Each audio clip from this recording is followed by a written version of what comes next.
Today is all about connecting with the seasons, and what better way to do that than with some freshly picked autumn fruit from the apple and pear trees in my garden. Now, the inspiration for the style of photo I want to take has come from Joel Sartore's photo arc project with National Geographic. I don't know if you've seen those, but they're quite striking and characterful portraits of individual animals set against a black background. And that's the style I'll try to replicate with portraits of my autumn fruit. And I'll try to do that in two different ways. The first is with my mobile phone using just natural light, and the second will be with my camera and some very basic studio lighting techniques. Now, the real challenge about this style of photography is all about controlling the light. What I'll be looking for is some soft light coming from one side of the fruit across its face and then fading into dark shadow on the other side, and at the same time keeping the background perfectly black. So why don't you follow along with me and see how I get on. I'll take you through the techniques I use step by step. Hey there, I'm Kevin. I take photos for one main reason really, and that's for how they make me feel. For me, photography is like a tonic for the mind. It's about being present and connecting with the world around me. It's a way to recharge and to be uplifted. So if you're interested in photography to feel good, you're probably in the right place. That's what this channel is all about. I'm going to start by taking a photo with my mobile phone. So let's get rid of the camera and let's start setting up for our shot.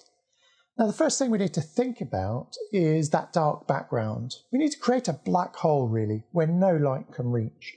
The best way of doing that is to create a black box of some sort, or just pick one up from your local DIY or stationery store. I've got here just a black plastic storage box. It's just about deep enough and wide enough for me to use. A little bit deeper would have been better, but I think that will be great. So that's what will create our darkness. What we need to do then is to think about where we're going to position our subject and how do we get it at the right level. So the idea is that we'll position our fruit just around the lip of the box so that we've got some light coming in from the side and it's elevated off that dark background. So I need to create some form of tower to elevate that, and I've got a few things here that will help me. A little bit of decorator's tape, piece of Fomex boards just to prop on top of that, and then a simple flower pot as well that I'll prop on top.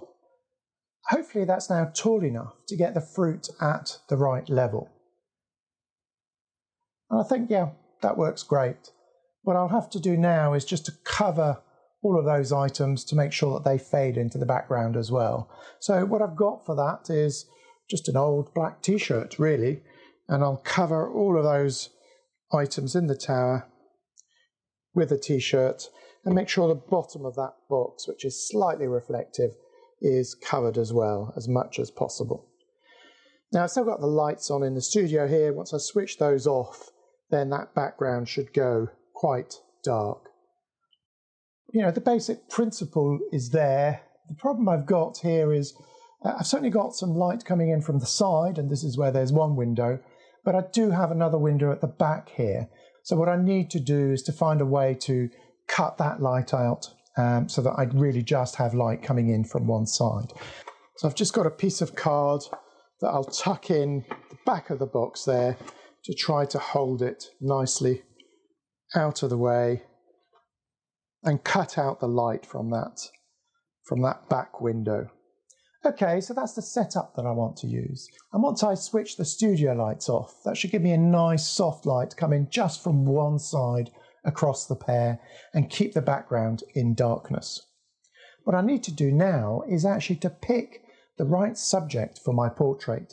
And what I wanted to do was to pick a fruit which really had character and really described the type of gnarly organic fruit that do tend to grow on my trees.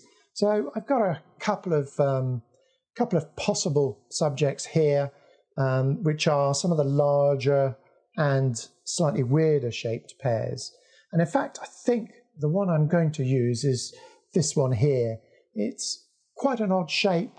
It's got quite a rounded back and a very funny twisted neck, and still has quite a long stalk. It looks a little bit like a bird, I think.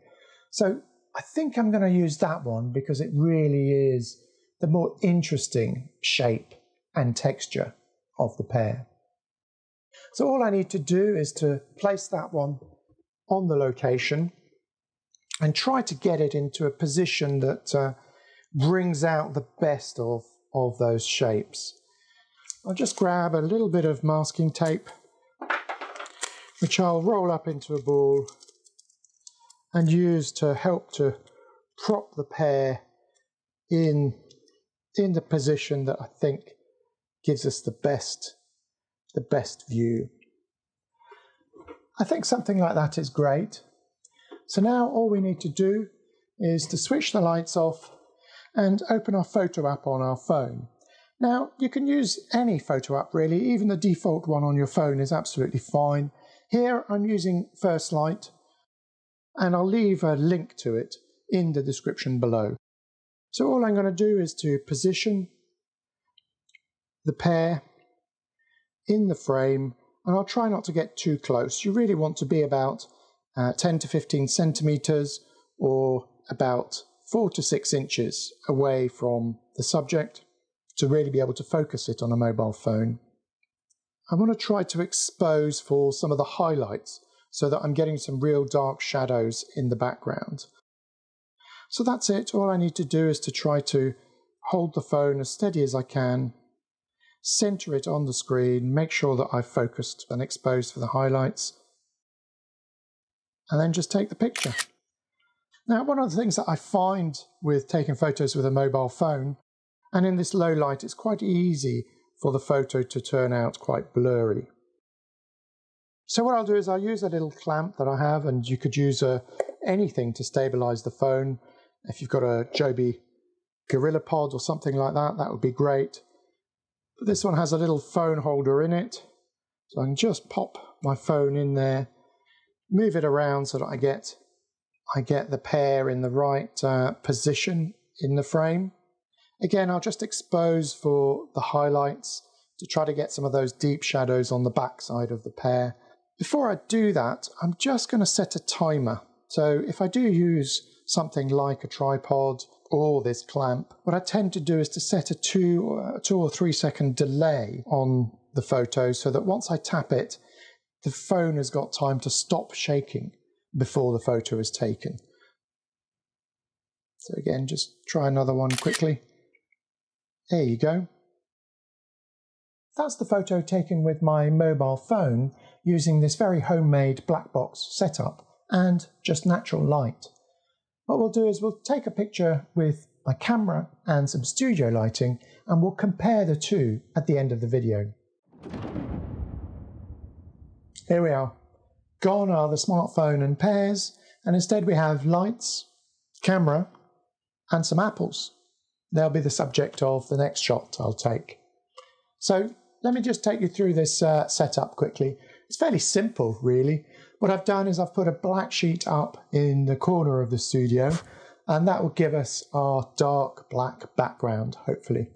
Then I've created a makeshift stand to hold my subject on at a workable height, and really that's just a piece of wire.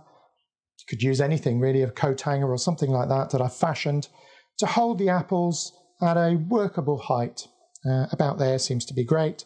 And then I've draped over it my trusty old black t-shirt to give us a bit of darkness below the apple. So hopefully that will give us the perfect height to work on. Next we've got two lights.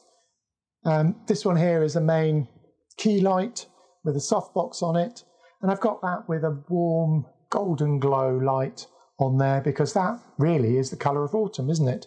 A warm golden light, which will come over the apple from the left-hand side, from above and from the left-hand side, and give some nice light over this side and then fade into a deep shadow at the bottom on the right-hand side. On the other opposite side, I've got a kicker light, of a similar colour but less intensity, and without a softbox on that. And the idea here is that that will just give a bit of light on the edge of the apple on the opposite side and lift it off the black background. Then we have the camera and lens, and I've chosen a 90mm macro lens. So I think these are actually great lenses for taking portraits, and this really is a portrait of my autumn fruit, isn't it? I'll go through what settings I'll use in a minute, because they may change as I look at it through the camera and see whether I need to adjust anything on there. But that's effectively the setup. It's nothing particularly complicated, and it's something that you should be able to do quite easily at home. What I'll do now is just pick which apple we'll take a photo of. I mean, this one here is a great apple. It's big, juicy, quite a fat apple, but it doesn't have a stalk. And I really wanted one with a stalk. I don't know, something about apples without a stalk just don't seem to quite fit the bill. I've got a few here that are, in fact, a very yellowy colour, and that isn't what my apples usually are on the tree. These are, in fact, cooking apples. Most of the time they're green with tinges of red, but I think I've left them on the tree a little bit too long, and they started to turn this yellowy colour, which is quite pretty, but just not really reminiscent of the apples that I'm used to on my tree. I've got this one here, and actually that has a good patch of that green on there. It does have a big fat stalk, and interestingly it has some lovely striations of red coming down into the green. So I quite like that detail on the apple, and if I can capture that, I think that would be the perfect subject matter for this shot. So we'll set that one up onto this stand. I'll bring it as far forward as possible. Ideally, I'd have the stand much further away from the background, really just to keep the light off the background as much as possible. But I haven't really got the space today, so hopefully this will do, and I'll be able to darken that a little bit in post if I need to. So I'll just have a look at that to see from a shape perspective if that's what I'm looking for.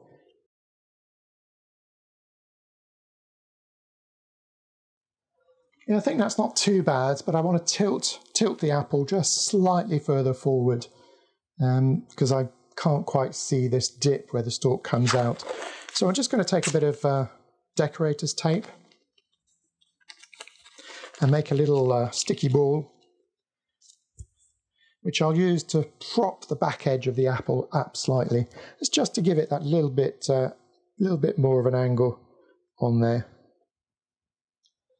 Yeah, I think that's a lot better. I can see the green at the moment. We'll probably lose quite a lot of that once we switch these main lights out and we have this light coming in from the side. So we'll see what that's like, and we'll adjust again if we need to. And what I'll probably do is to focus stack this shot. I'm going to take a shot with it in focus really around the stalk, then just slightly further forward, and then the front face of the apple, and stack those three shots to get it in to get the whole thing in focus all the way through back to the stalk.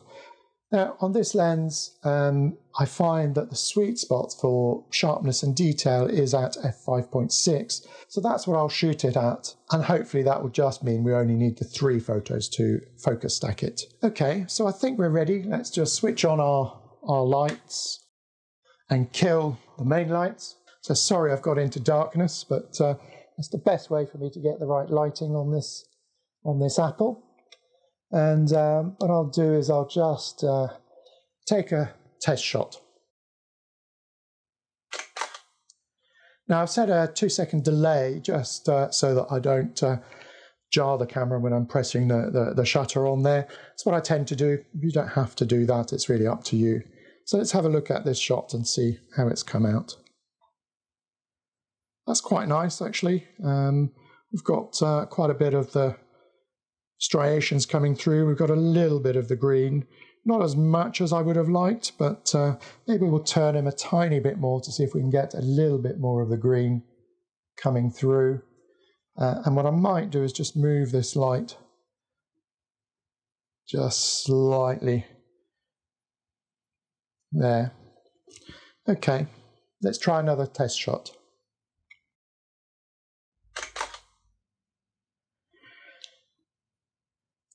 Yeah, I quite like that. I think this light is actually too far forward, so I'm just going to take it back a little bit. I just want to move it away from the front edge of the apple.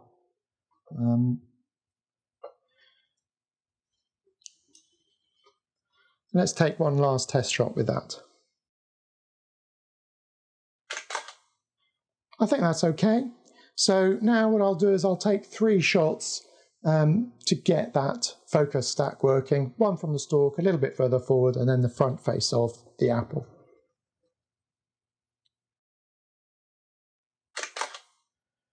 So that's shot number 1. You'll notice that 2 things. First of all is I'm focusing manually, and that's because on a shot like this, actually it's probably easier to focus manually than using the autofocus. I know which spot I want to focus on, so I can get it to that perfect spot.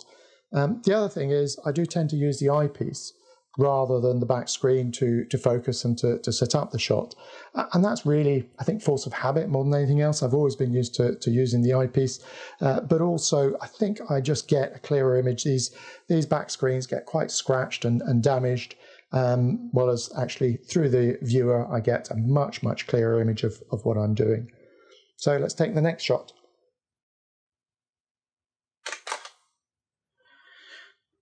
Okay, and the final shot. Perfect. Okay, so that's the apple taken. Now let's jump onto the laptop and see how the 2 photos have come out. I really enjoyed that.